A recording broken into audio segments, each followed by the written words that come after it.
es el estudio del circuito global de los geofluidos a través de las diferentes geosferas, desde el interior de la Tierra hasta la atmósfera, incluyendo los efectos troposféricos del clima espacial. Durante los últimos 30 años ha participado a la vigilancia volcánica de la mayoría de los volcanes activos de Italia, como por ejemplo en la isla de Vulcano, el volcán de Stromboli, el Vesubio y Campi Flegrei. Doctor Paolo, muchas gracias por estar aquí y adelante con su presentación. Thank you, Benedetto, for the presentation. And thank you all for being here today. I'd like to share with you some observation collected during the last 30 years on most of the active volcanoes in Italy, with particular focus on the relationship between volcanic and seismic activity. Where we are? We are in the South Mediterranean. It is an area where there is the collision between the Eurasian and the African plates. That is the two main plates that collide, and with a movement between some different microplates that create a very particular geodynamic environment. In particular, the area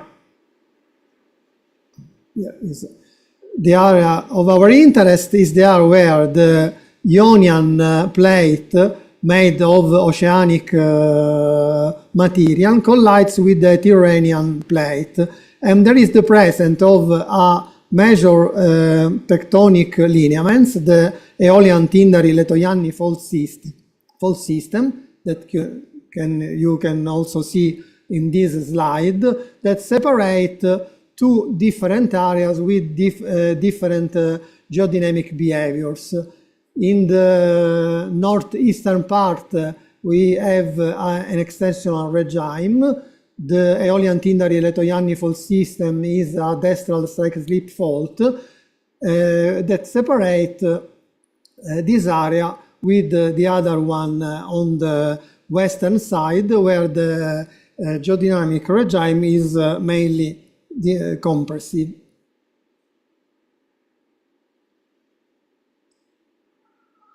What about seismicity? In this slide, there is a plot on the left on the position with a difference of depths of the seismic events recorded in the area, and in the right part, a probability plot that has been used for distinguishing between different families of depths.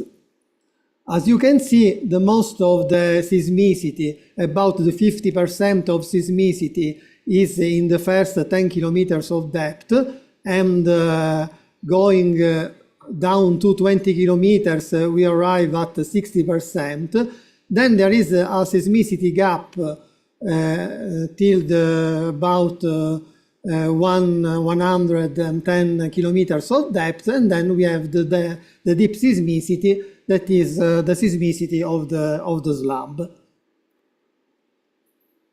The Aeolian Island, for people that don't know the Aeolian archipelago, are made of 7 islands with some different still active volcanoes. The island of Vulcano, that is the southernmost island of the archipelago, here the last eruption was in 1888-1890. Then there is Lipari, where the last eruption is in historical age, and then Panarea and Stromboli. Panarea, we have essentially an undersea degassing, and Stromboli is famous because it is a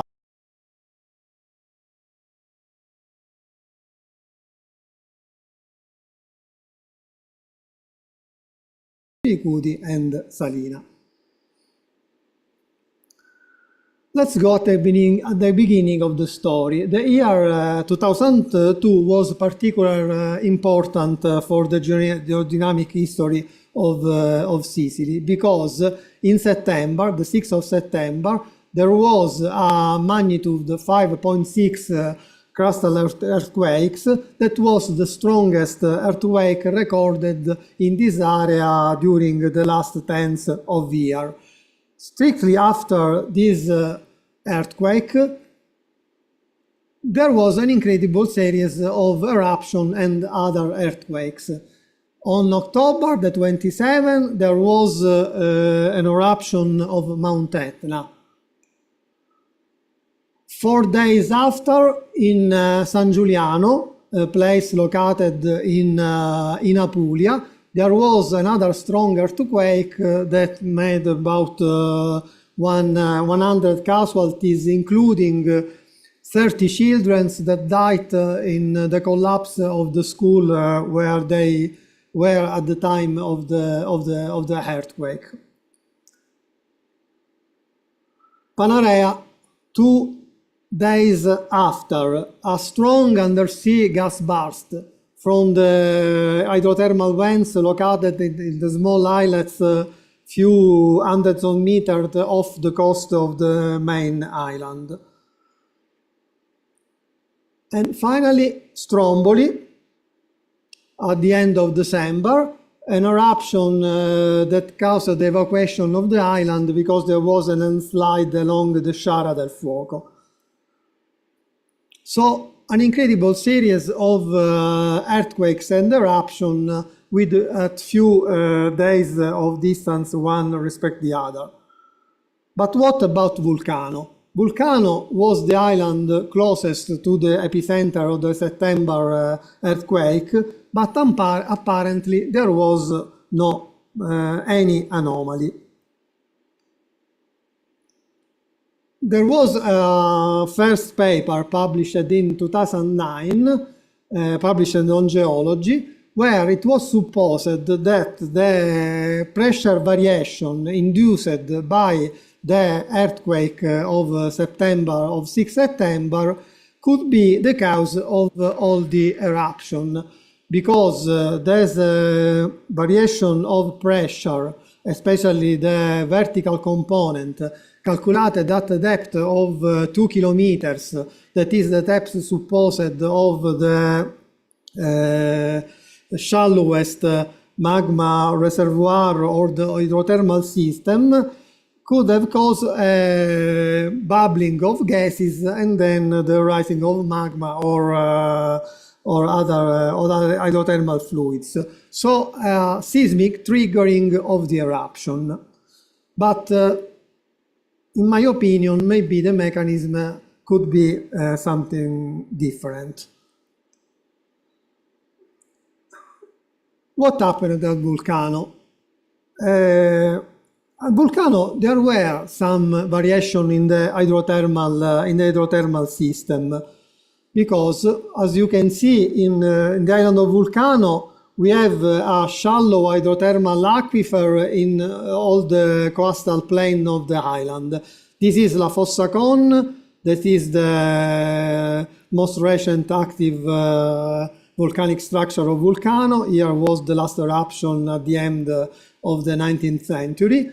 And there is a very, very diffuse network of wells that are monitored with data logger that at that time were acquiring just temperature.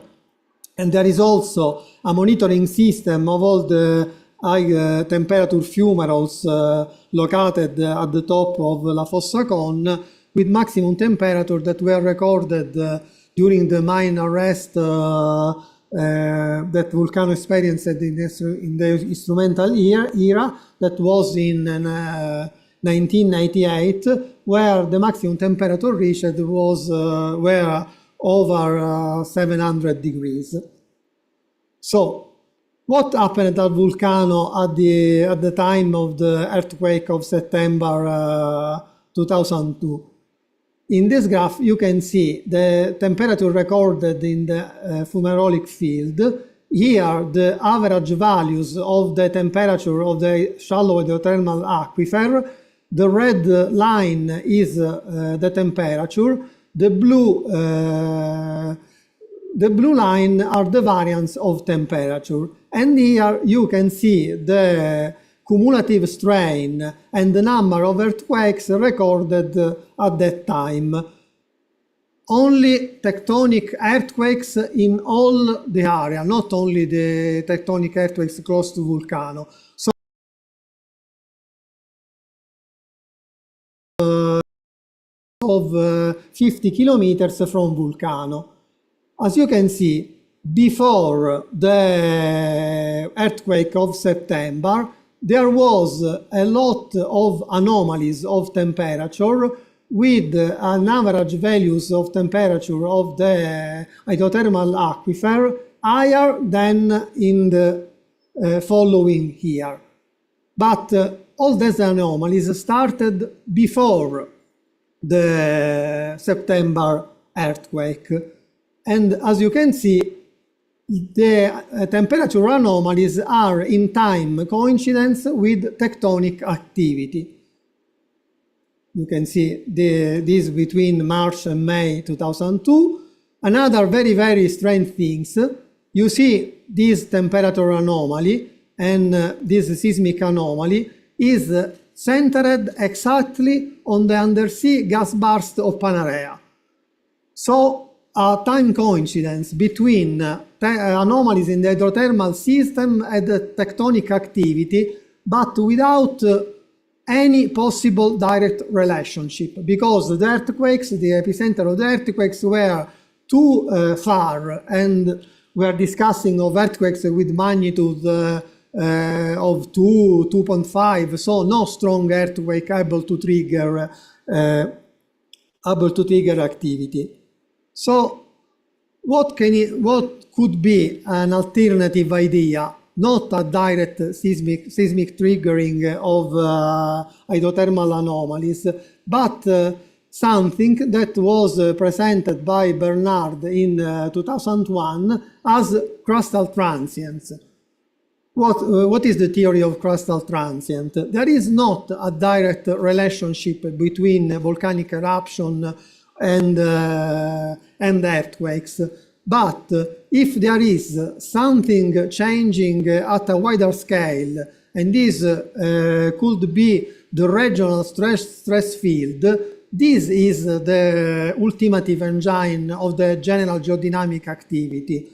If something is changing in the regional stress field, a fault or a volcano, if it is close to an unstable state, could generate an earthquake if we are considering a fault, or some volcanic arrest or an eruption if you are considered a volcano. So it has no sense looking for direct relationship between the earthquake and the volcanoes, but just to activities that can occur if something at a wider scale is occurring. This is also a paper from Marco Calò. Why Vulcano is particularly interesting and it's particularly sensible to geodynamic activity and to variation of the regional stress field in the area? Because Vulcano is located exactly over the Tindari-Letojanni faults in a zone where the subducing slab releases a lot of fluids due to the dehydration of the minerals that are hydrated because during slab subduction there is a lot of water from a lot of seawater that is subduced with the slab. Vulcano is located exactly in this position, so in a zone where thermomechanical modeling identify a vertical flux of free fluid from the mantle to the upper crust. The last connection is ensured by the presence of the Eolian Tindari-Letojanni fault. So in this area we can have a particular sensibility of volcanic structure to this release of fluid and to tectonic seismic activity. Please note that in this zone, this is also from the bibliography, the slab is divided in two different high seismic velocity bodies. The deepest of one is detached from the shallowest one, And there is a low velocity of seismic waves body that corresponds to the zone of vertical migration of fluids. Here is the location of Vulcano, and in May 2004 there was a magnitude 5.3 earthquake in this part of the slab, and just a few months after, in September 2004, there was a first unrest of Vulcano Island. There was a degassing crisis recorded in Vulcano Island. So maybe what we observe at the surface is the effect of something occurring much in depth. Yeah, we can. What I mean here is that this area is exactly coincident with the depth of the epicenter of the earthquakes due to this activity of the slab. So we are about 110 kilometers. That is the same.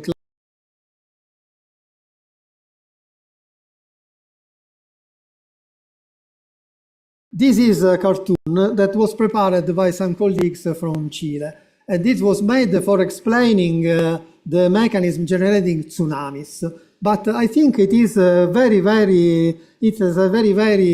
clear representation of what I mean. Because if we consider, and then we can start the cartoon. If we consider the movement of plates and we consider the faults or volcanoes that are located in this area, during the normal movements of the plates, there is no change in the regional stress field. But if we are in this situation when we have, due to friction, first slowing of the movement and the accumulation of and then a release of energy, this can be the mechanism producing, in this case, that is the aim of the cartoon, the tsunami, but exactly in the same way, anomalies in the flux of fluids in volcanoes.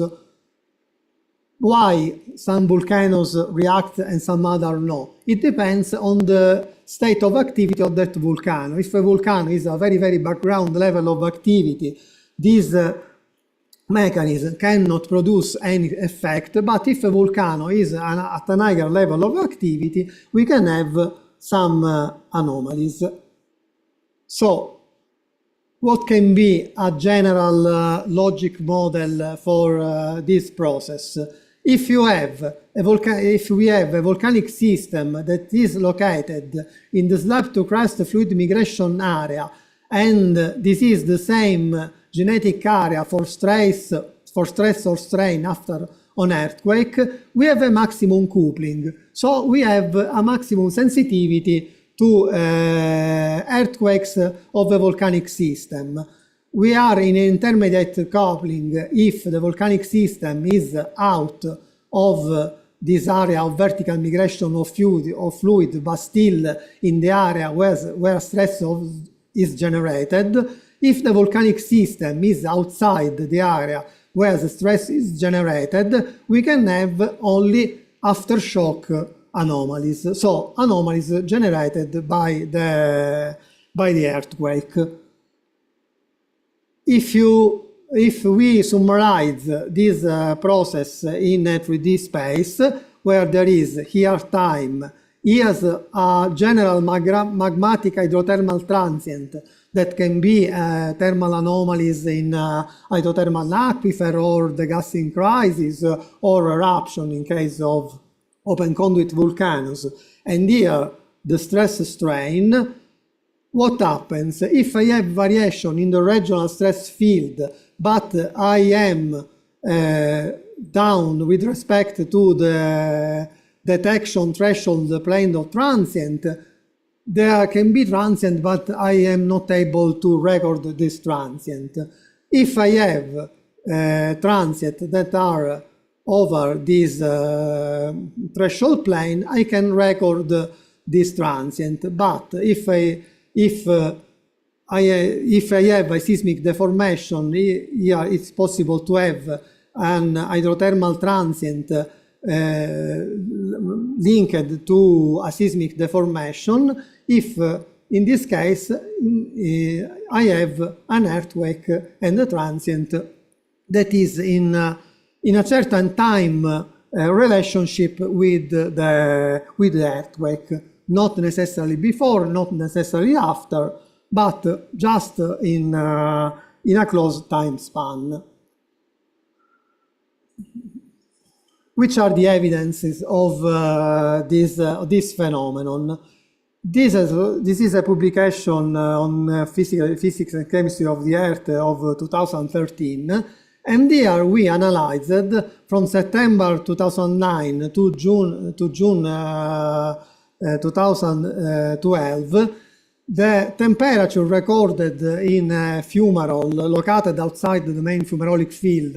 So a low temperature fumarole, a fumarole where the maximum temperature is 100 degrees. So with the presence of liquid, water and steam, and temperature buffered at the boiling point of water at that altitude. The signal is that one in gray, recorded in this upper part of the graph. This is the signal of soil temperature recorded in another station outside the thermal active area in the La Fossa crater, and this is the signal recorded in the high temperature fumarolic field.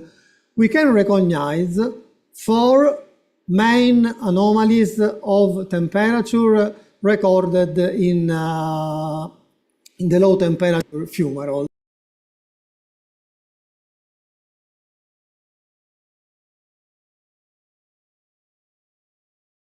Vulcano, as documented by high CO2 flux from the soil and high fluid release rate from the fumarole.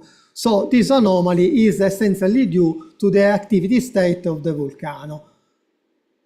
This was a magnitude 8.8 earthquakes in Chile and no effect on the fumarolic field.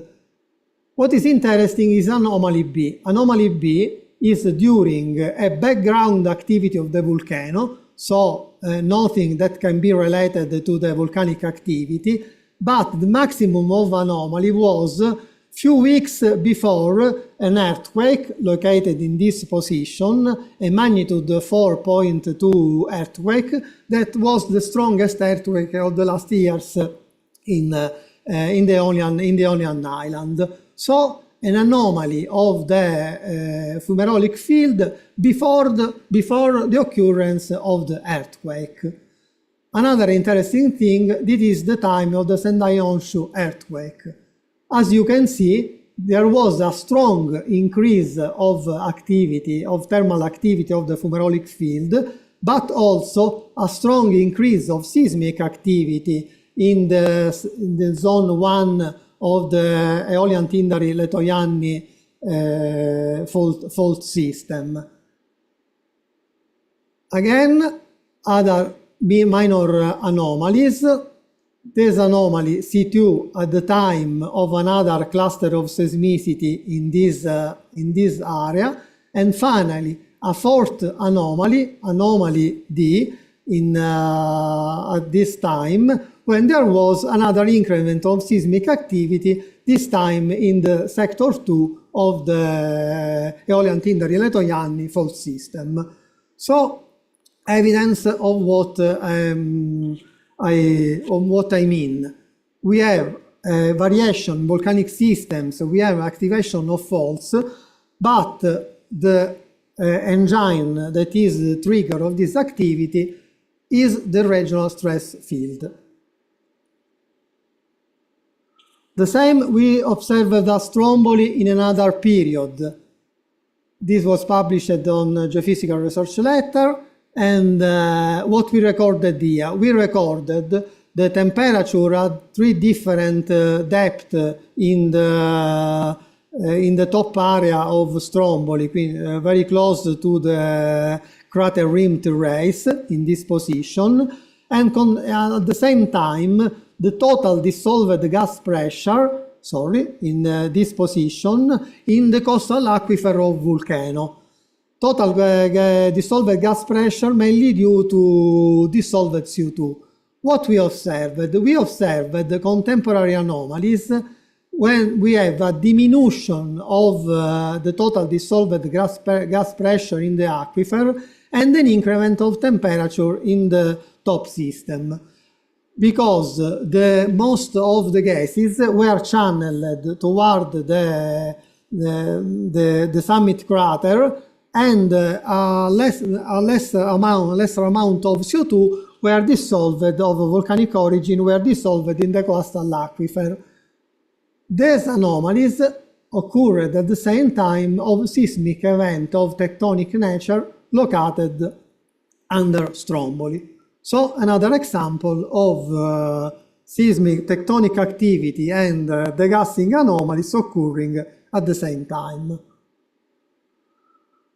The same we observed at the Campi Flegrei, an area of extreme interest at the moment in Italy, because we are in unrest condition with a strong soil deformation and a strong, very frequent seismic swarms that induced the Italian civil protection at incrementing the alert level in the area. What we studied here was the clustered seismicity, that are the green bars, and what we observed was the occurrence at the same time of the clustered seismicity with another trigger. In this case, we did not observe a variation of the hydrothermal system, but contemporary variation of seismicity and rainfalls. Why rainfalls? Because rainfalls in Italy are concentrated during autumn-winter, more than during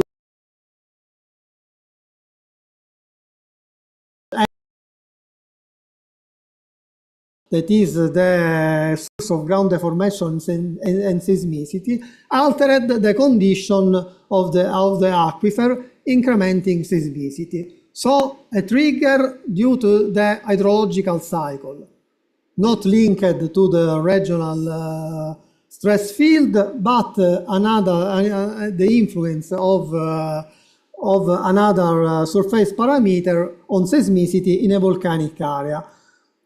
The situation changed after a magma injection occurred in the first month of 2012. After this magma injection, the volcanic system changed its activity state, and the relationship between rainfall and seismic swarms was lost. So, why I am presenting this slide that is not strictly connected to the relationship between seismicity and volcanic activity? Because possible triggers are also due to something occurring at the Earth's surface and not necessarily in the interior of the Earth, when the seismic source is very close to the surface. Again, Mount Vesuvius, shallow earthquakes with a focal mechanism that revealed on one side the atypical crack opening due to the expansion of hydrothermal fluids, but also with the components revealing a tectonic components in this earthquake, not only of volcanic origin. We observed in a station located on the crater rim a sudden increase of temperature in the weeks before the occurrence of the earthquake. So another example of hydrothermal anomalies preceding an earthquakes, and maybe due to the variation of the condition of the system. Here probably the permeability of the system. So during the accumulation of stress that led to the earthquake, we have a variation of the permeability due to the opening of cracks.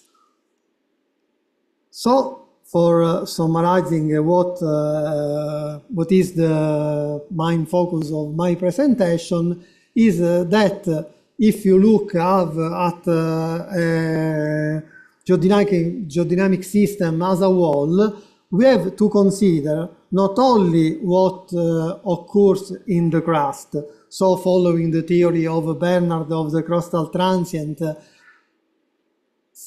seismic deformation, geofluid circulation, and seismic deformation that are linked in a cycle, and then we can have an anomaly in geofluid before or after a seismic deformation, or before or after a seismic deformation, but also hydrological cycle as surface triggers, or the flux of fluids from the interior of the earth to the crust can play a role in the processes acting in this geodynamic context. There is this is just for resuming in a graphical way what I aim.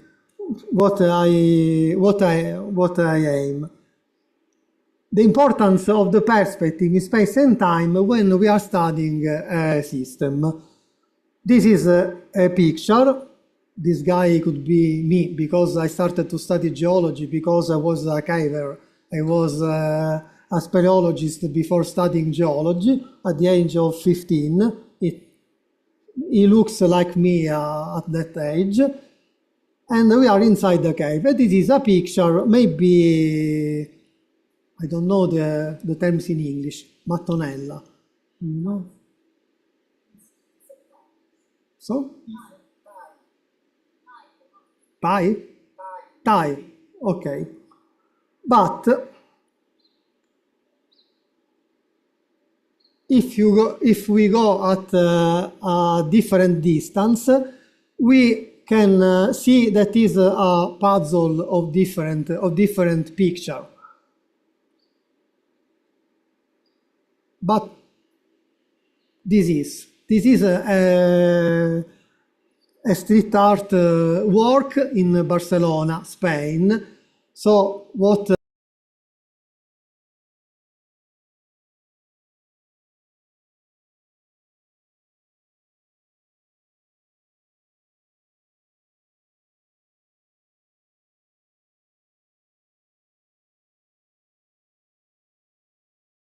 to look at the particular of that system without looking at different distances in space of time, maybe it's impossible to have the correct idea of what is occurring. What is really difficult in the specific case of the Ionian Tirrhenyan subduction margin, that for having an idea, we should have an idea of variation in the movements of the plates. But it is not so easy to have an idea of, because we don't have fixed GNSS stations that can give us an idea of how the movement of the plates is varying with time. And maybe this is a challenge for future studies. And this was the last slide, and this is the conclusion of my presentation. So if you have some question, you can also, I think, ask in your language, because if you speak slowly, I can understand you. But I have to answer in English. Muchas gracias, doctor Paolo. ¿Algunas preguntas?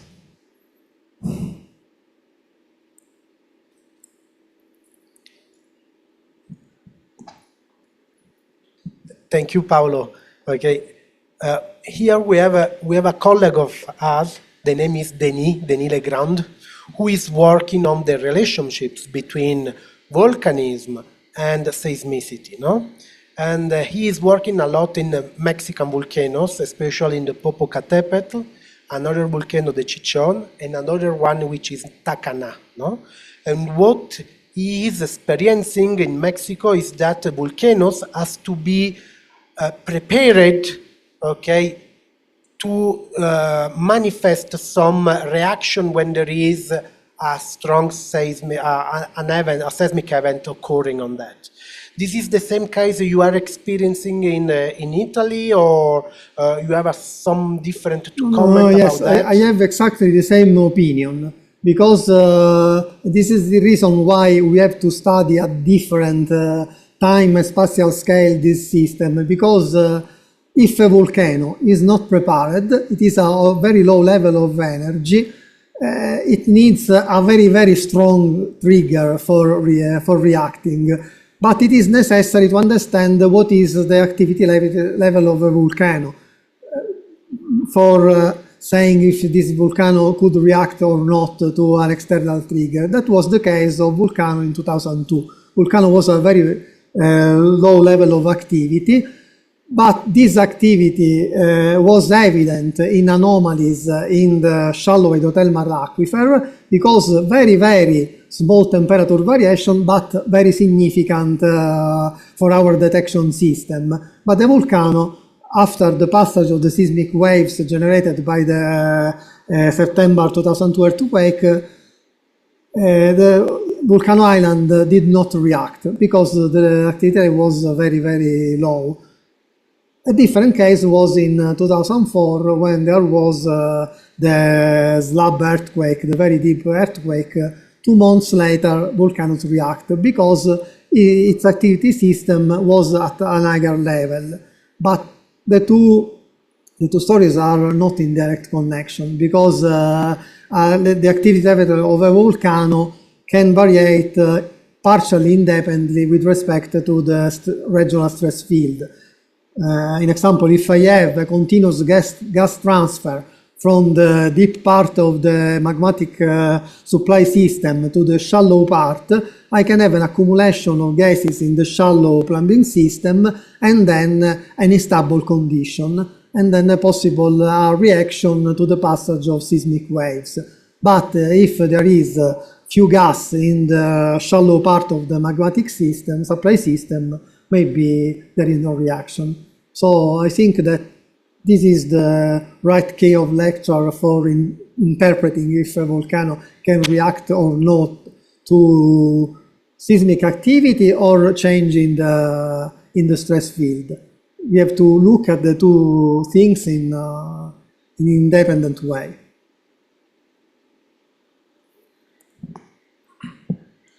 Hi, Paolo. Ciao. Thanks for the talk. Regarding volcano activity, you talk about the thermal anomalies that trigger seismicity. No.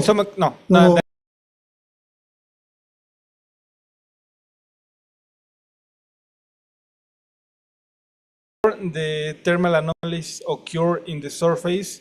There is all the, as you mentioned, the upflow fluids. Sorry, there is a, I can't hear well you because of the noise. Okay, Sorry. so before the thermal anomalies arrive the surface, there is all the gas or fluids coming from the bottom of the system. So before waiting for the earthquakes or tremors, do you think that maybe there is another kind of way to monitor or to track this kind of activity in the seismic records, not in the earthquakes, but maybe in another kind of analysis? There are some geochemical parameters, for example, the isotopic ratio of helium, that can give us an idea if there is something from the depth coming to the surface. But recently there was a very interesting paper from my colleagues of Catania on Etna. They studied with the aid of artificial intelligence the B parameter. I'm not a seismologist, so please will you excuse me if I'm not so exact in this. And they noted that there was an anomaly in this P parameter that preceded the geochemical anomalies on Etna, indicating a migration of magma from the depth to the surface. But it is a case, this kind of studies are applicable to open conduit volcanoes.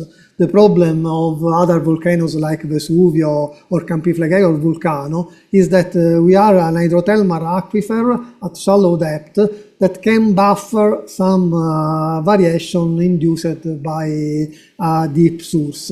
And this is why it is so difficult. I think that these are all the real challenge for the future. The individuation of parameters that can be able to give an early warning with respect. What I think is interesting is investigating the relationship between the deep and the shallow seismicity. The seismicity of the slab and the surface seismicity. Because maybe there we can have some useful indication. I talked about the gas in crisis of Vulcano of 2004, but was the same for Stromboli in 2007. The eruption of Stromboli in 2007 followed a very energetic earthquake of the slab located close to Stromboli. So this is a point of view of a person that is not a seismologist, but comparing geochemical data with seismic data, what I think is that investigating the relationship between the deep and the crustal seismicity may give very useful information, and at the same time considering variation in the hydrothermal system. Okay, thank you so much.